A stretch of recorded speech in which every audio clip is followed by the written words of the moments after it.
The information provided on this podcast is for general informational purposes only and is not intended as a substitute for professional medical advice, diagnosis, or treatment. Always seek the advice of your qualified health provider with any questions you may have. Never disregard professional medical advice or delay in seeking it because of something you have heard on this podcast. Reliance on any information provided here is solely at your own risk.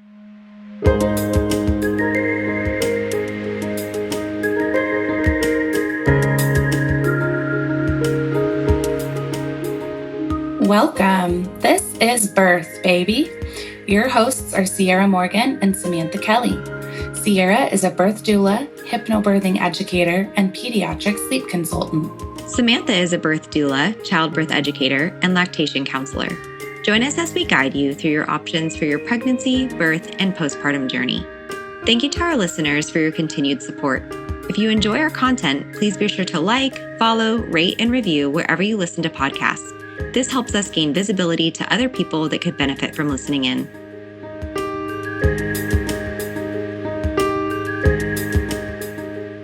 Hello, everyone. We are excited to be here today with Tracy Donegan. She is a trained midwife, doula, author, and the founder of Gentle Birth and Fertile Mind. With a passion for blending evidence-based care with mindfulness and compassion, Tracy supports families through fertility and pregnancy and beyond. Her work empowers people to navigate their journeys with more confidence and calm and self-kindness, no matter what path they're on. And we're so excited to have you on today so that we can talk a little bit about fertility and mindfulness and how you can use mindfulness as you are going through a fertility journey. And we're just really excited to hear what you have to say today. Sierra is off having a baby, so it's just the two of us, and it'll be great. Not actually having a baby. No, helping some other person have a baby. Exactly. Awesome. Okay, so to start off, can you share about how you became interested in integrating mindfulness and self-compassion into fertility support? Sure. And thanks for having me on. It's one of my favorite topics to chat about. I mean, I think part of it came from my own experience with fertility challenges. And at that time, we were kind of in gentle birth was just growing, and it was before gentle birth became an app. And it was a case of, I don't know if it's going to happen. We had some challenges with our first, wasn't happening, miscarriages. They couldn't figure out what was going on. We did the blood work. We did all of that.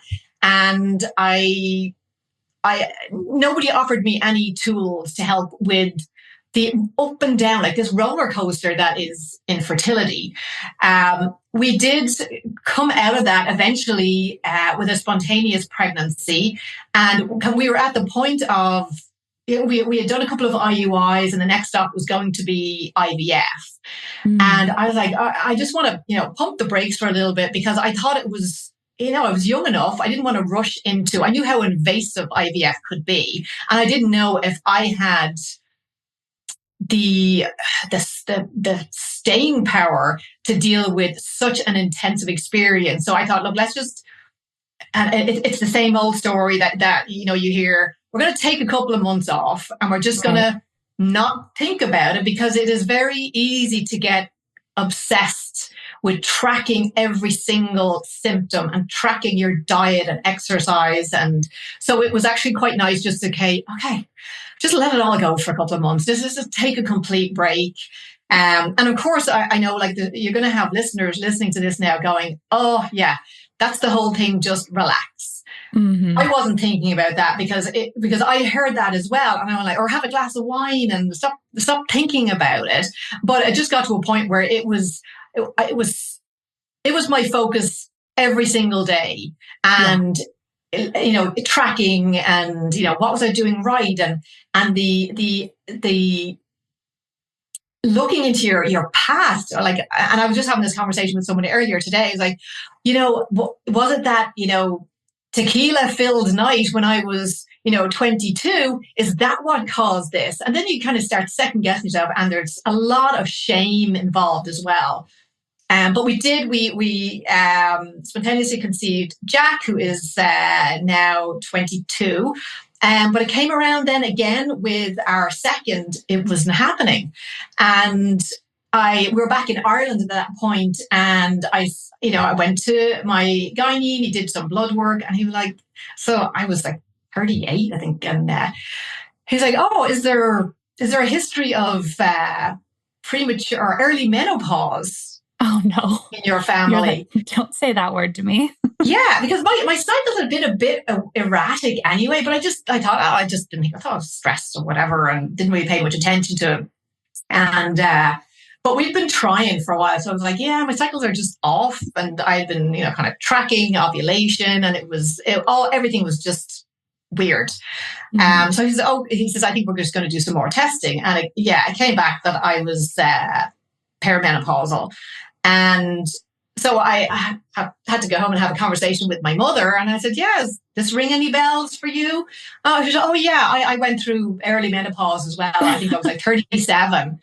And I was like, well, that would have been really helpful information to have, because I didn't have this information, and neither did my sister, a couple of years younger than me. And she was just getting ready to start thinking about having a family as well. So I was like, yeah, you need to get on that, because really the clock is probably ticking very loudly for both of us right now. We decide again, like they said, at this point I should be looking at donor eggs. And I thought, well, that again, we're going into a whole other, donor eggs. And with the cost of IVF and everything, it would have meant I would have had to go to one of the Eastern European clinics. So I was like, yeah, let's just take a year off doing nothing and just let's see how things go. And a couple of months later, I was pregnant with Cooper.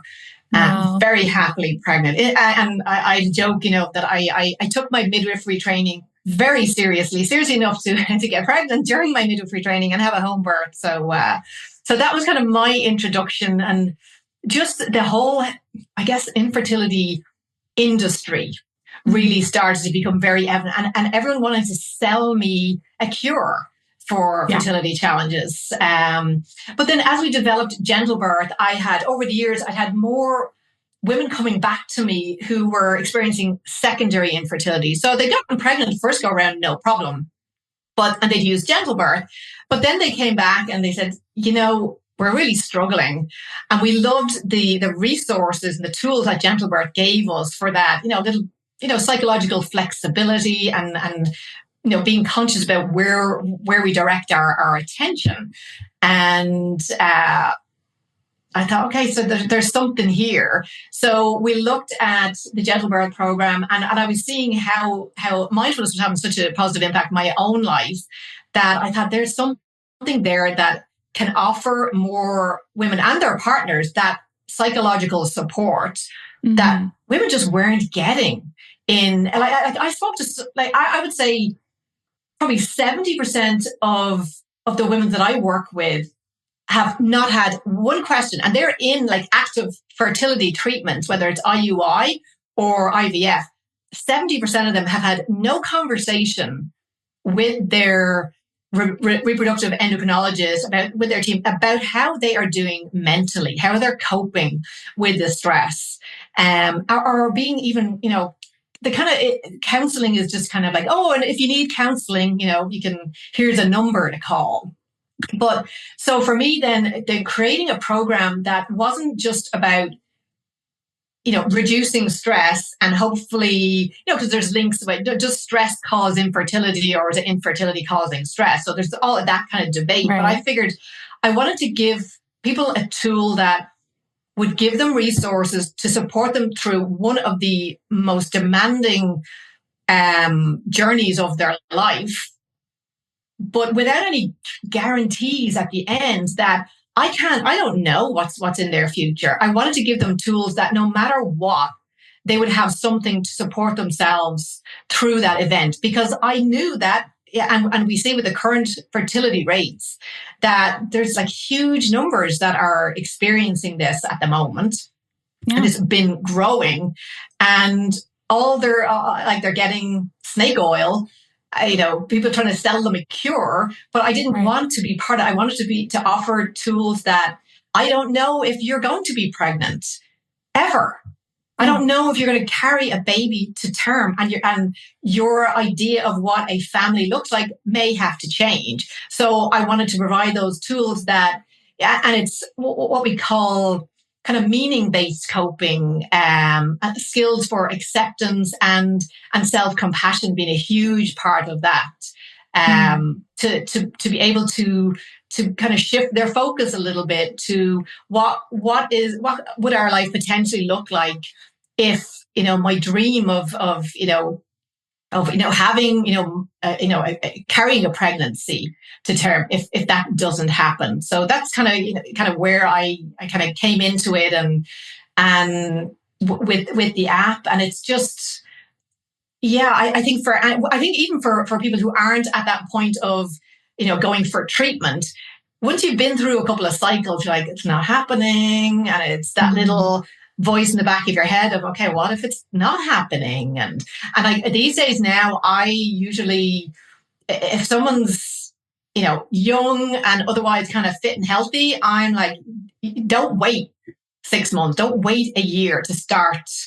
And oftentimes the women will say to me that they're a bit of a control freak and a very type A personality, which I am as well. So I'm like, and these days, just given what's happening with fertility rates, let's not wait. Why not just get a baseline labs of what is going on in your body right now and with your partner? So, but it is such a struggle for anyone who's trying to do this without having some kind of psychological support, whether that's in the form of faith or meditation or counseling. That I think going into, especially when you're dealing with IVF, it is such an intense experience, and even the medication can make it more intense and more, most of us, I'm sure, have had the experience of your mood is all over the place around the time of your period, but imagine doing that cycle after cycle with really heavy medications that are trying to stimulate your body to do something that it is at the moment resistant to. Yeah. I feel like fertility, like trying to conceive journey, no matter how that journey is going for you, is such a unique experience, because for so many people, it's such an intimate part of your life. We're talking about sex and we're talking about all these things that we don't generally have open conversations with people about. And when it is not going the way that we're all told it does go, we're raised thinking, oh, we could get pregnant so easily, yada, yada, yada. And we see we spend all our lives avoiding it. So it's like, exactly. We don't want to do that. It doesn't come easily. It's just it's such a unique experience, because it's like you are going through this intense emotional thing, but it's also like awkward and weird to talk about with people. And I'm so glad that we're seeing more people sharing about these things now too. But there really hasn't been a whole lot of conversation around the mental health piece and what we can do to address that. And so I think that that's such a huge, important thing, because it's so isolating for people to experience. Like if you imagine for someone who is maybe going through treatments and having to deal with this roller coaster, going to work every day, trying to take time off to go, because who wants to tell their boss that they're trying to get pregnant? Because just being pregnant is a whole thing in itself. It's like, is it going to affect my chances for promotion, or they're going to treat me differently? And then like when if the treatment doesn't work, then you're in this grieving process, and you're supposed to just go to work and act like all is good. Interesting. We're seeing more in Europe now. There's a bigger push for employers to start, have like kind of fertility support within their employee wellness. Because it is, again, like there's a stigma around it, and there's a shame, and there's so much, when you've been on this path for a while, there's so much anger, because your next door neighbor was like trying for a day, and now she's pregnant, and she didn't really want to have a baby just now, and you've been here, you're like a year in, and it's like, and you just, there's a resentment, and you're trying to manage all of these emotions, usually alone, and even, I mean, yes, your partner is sympathetic, but I think as a woman, our ability to procreate is such it's part of our DNA. It's such a part of our identity. And when that like, and we there's an assumption that we're going to grow up, get married, have a family. That's how it's supposed to go. Right. And then there's a spanner thrown in the works, and that's not how it's going. And it's partners can be helpful, but we have to be talking to somebody who can understand kind of what you're going through. Absolutely. So when someone is going through this just absolute roller coaster, how can mindfulness help someone kind of navigate that time? I guess part of it is, and usually like, because people tend to have a negative association of what mindfulness, what meditation is, and they think, oh, I have to go and sit in a dark room and cross-legged and chant for hours, or stop my mind. And if there's one thing that someone who's dealing with infertility is like, their mind is going nonstop. So the idea of, oh, well, you just got to stop all thought. It is starting to, for anyone who's like brand new to meditation, or it is for today, just notice where your mind goes. Because more often than not, our brain evolved for survival, not for happiness. So our brain is always on the lookout for potential threats. And all of these stressful thoughts and emotions, and the next door neighbor just getting that positive pregnancy test on the first day of trying, can all it takes up our bandwidth of where we need to put our focus. So it's very easy for the mind to go to worst case scenario of, maybe I'll never get pregnant. Maybe, I'll be one of those, childless women with 50 cats, and my husband's going to leave me because, we wanted to have a family. So just for today, just notice where your mind goes. Mm-hmm. And most of the time it's going to go to stress town. It's going to take you to places that is just going to increase that stress response. And when we look at, the starting to pay attention to where your mind goes, it just means that you can, get off that train of thought, that stress town train, earlier. It doesn't mean we stop all stress, because, a certain amount of stress is good for us. But when it becomes chronic, and like, as I found, it was obsessive, your constant checking and tracking of everything, we need kind of, guardrails to kind of, okay, our mind is going to go off in 20 different directions, and it's mostly going to places that are going to add to our stress. So today I'm just going to notice where my mind goes.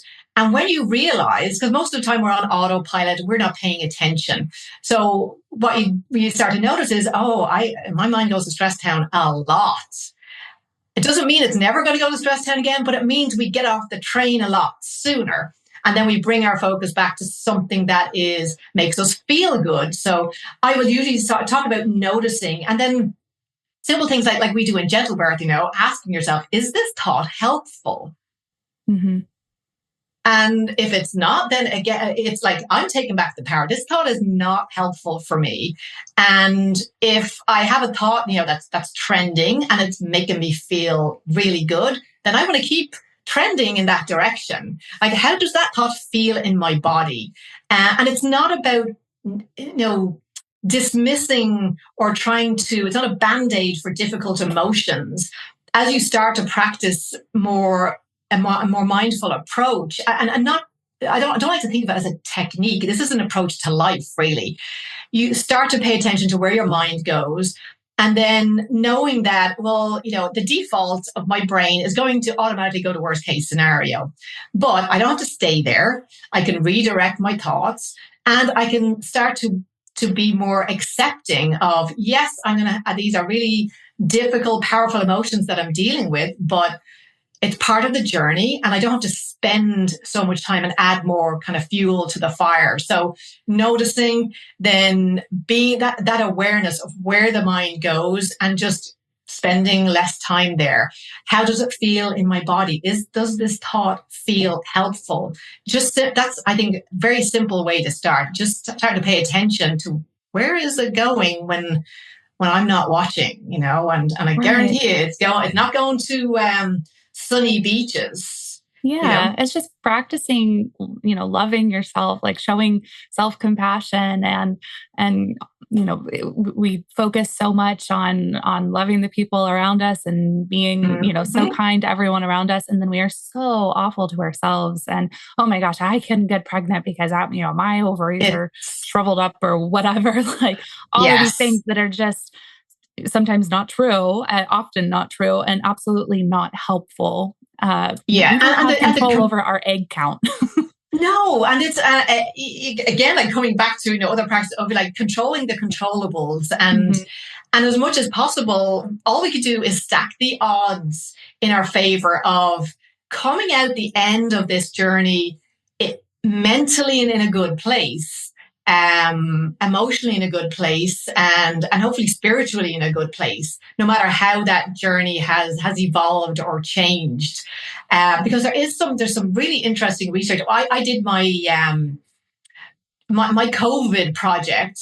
I did a master's in mindfulness studies, and I ended up doing my dissertation on mindfulness and its impact on women having their first IVF.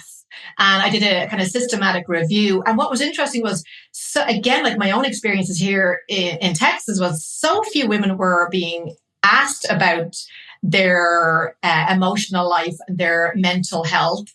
And what they found was, in one of the Chinese studies, was that a lot of these women were already having, like, they were borderline considered to already have mental health issues. Right. Coming into their first IVF. And now we're going to add all of this other more unpredictability to it without any support. So what did come out of the study was that women who had a mindfulness-based practice and an approach to an accepting approach, and it's not about accepting a difficult diagnosis, it's about accepting all of these emotions that are going to come up during this experience. And the Rumi has this great poem about, the guest house. And it's like, the door is open. I'm not going to resist the emotion, because the more you try to fight against emotions, the more it's going to sit there for us. So it's allowing the emotions to come and to pass through without serving them tea. Or a four-course meal, which, I think most of us do when things are stressful. But what they found was the women who had a mindfulness-based practice or some kind of meaning-based coping, their IVS were more likely to be successful. So I think it was for the women who didn't have that kind of, meaning-based coping skill, I think their IVF rate, I think it was about 26%. Yeah, 26% versus 44%. So wow. It was a significant difference.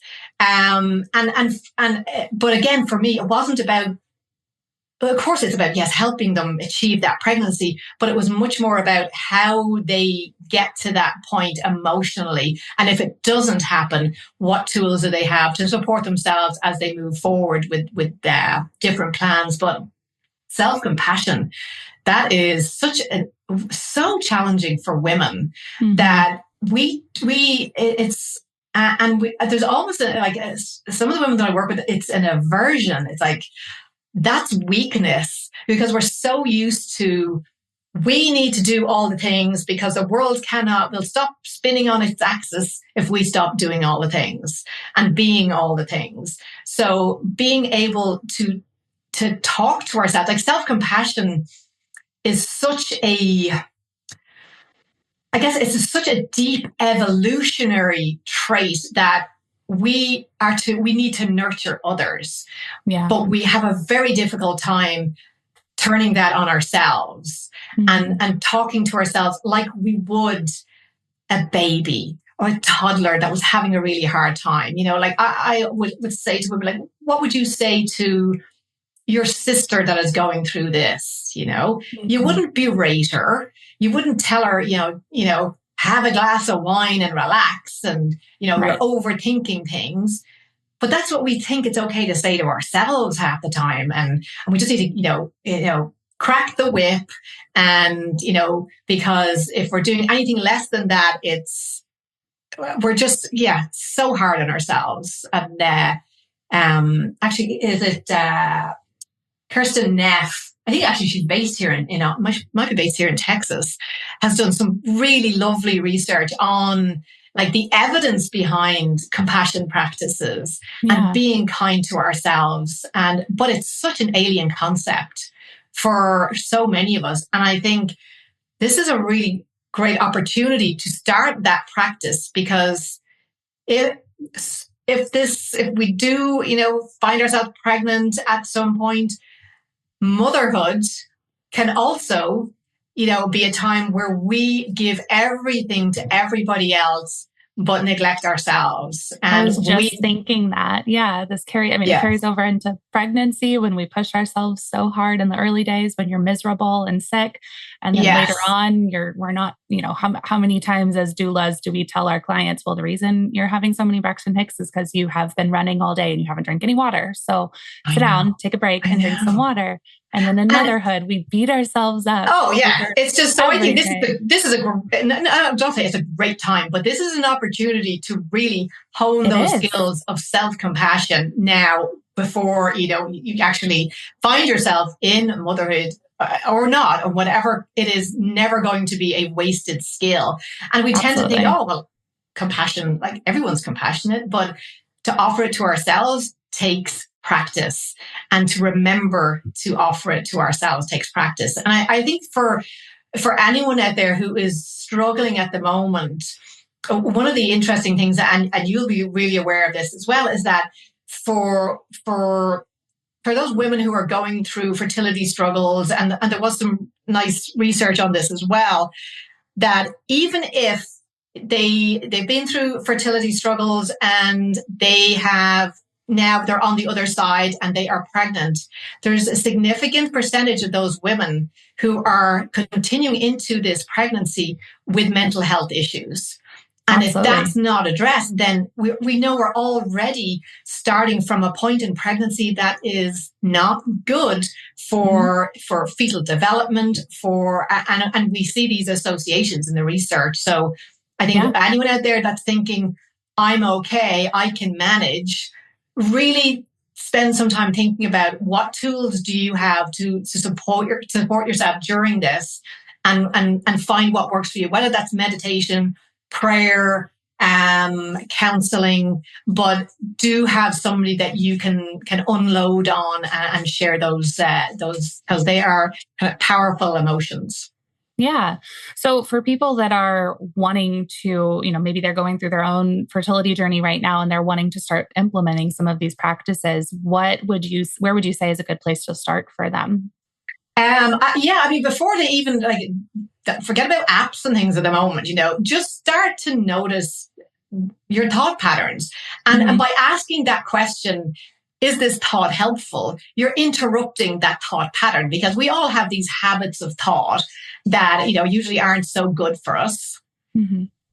So starting just to pay attention to where your thoughts go. We all have our kind of default position of, what is, trending at the moment for us. Noticing the thoughts and just redirecting your attention to, well, this thought doesn't feel good in my body. It's adding to my stress. So I'm going to redirect my attention elsewhere. And just something else as well that, again, it kind of ties in with that self-compassion. And I see it again, like not just in fertility work, but also in motherhood as well. Faking good. We're experts at it. that, and it's seen, like, it is a common theme in all of the fertility research around emotional distress, that women are really good at faking good. That, how are you doing today? I'm great. How are you doing today? Lovely, not a bother. And again, part of this is because it's such an intimate discussion to have. But for a lot of us, faking good has, unless somebody really sits down and wants to have an in-depth conversation, we're just like, fine, because we don't want to be considered weak, or, I don't want to be considered that maybe they think I've got a mental health problem. There's stigma around that. So, yeah, it's not easy.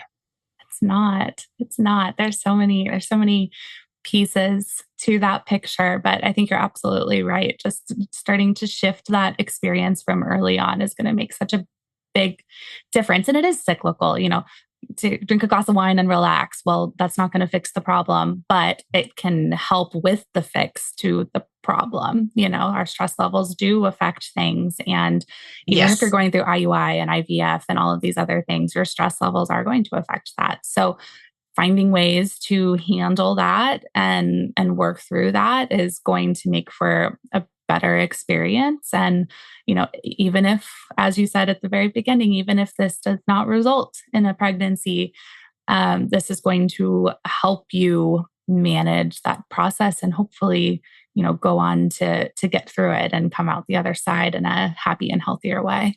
Yes. Yeah. And because it's, we all have, it's just part of, the flow of life. We want good things to happen, and we don't want bad things to happen. And there's that in this work as well, there's that feeling of injustice that, again, like the next door neighbor, or, you've been going to the gym and you've been out and getting your sunlight and eating really well. And somebody who drinks like a fish and has made no lifestyle changes, just keeps popping out babies. So that, and when you have that experience, instead of going down that, it's so easy just to, for the mind, just to get deeper and deeper into that rabbit hole of negativity, that you start to pay attention of, that's really hard. And it's those moments when being able to offer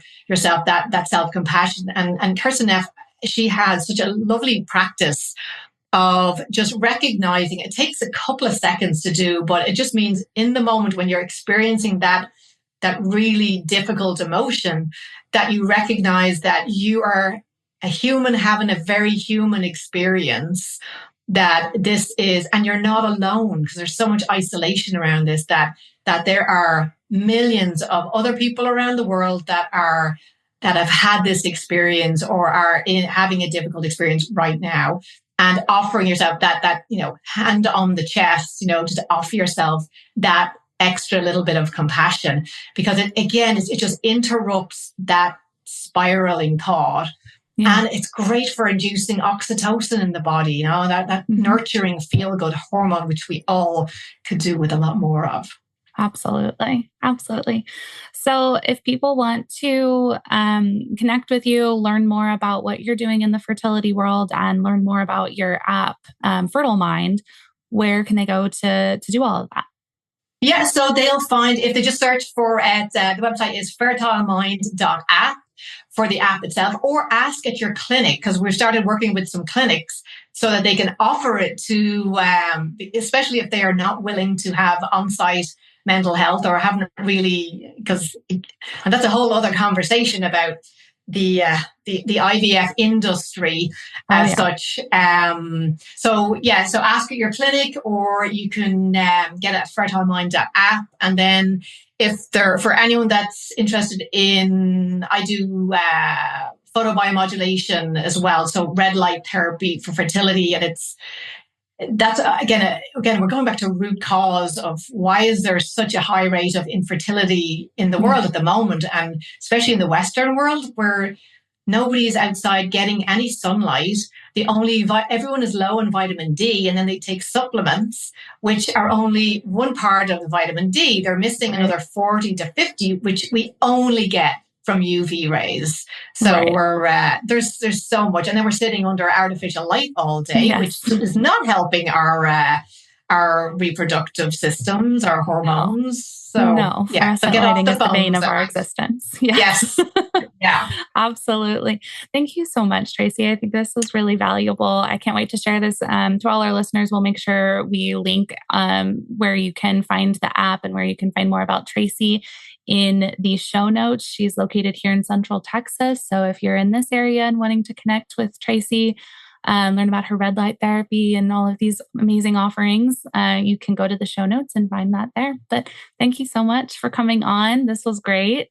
Thank you, Samantha. Oh, I could talk for days on just on mindfulness, and the whole world needs to kind of get behind it, not just people that are actually having, significant difficulties in their lives. I think, we've just become very reliant on TikTok for our to numb our emotions. Like, no, we need to just welcome them. Just don't spend too much time in them. That's exactly right. TikTok has its place, but probably not in a mindfulness practice. No, but you can do it mindfully, but it is addictive and it's supposed to be. Sure is. It is indeed. Thank you so much. Make sure you check out the show notes and we'll see all y'all next week. Thank you for joining us on Birth, Baby. Thanks again to Longing for Orpheus for our music. You can look him up on Spotify. Remember to leave a review, share, and follow wherever you get your podcasts. See you next week.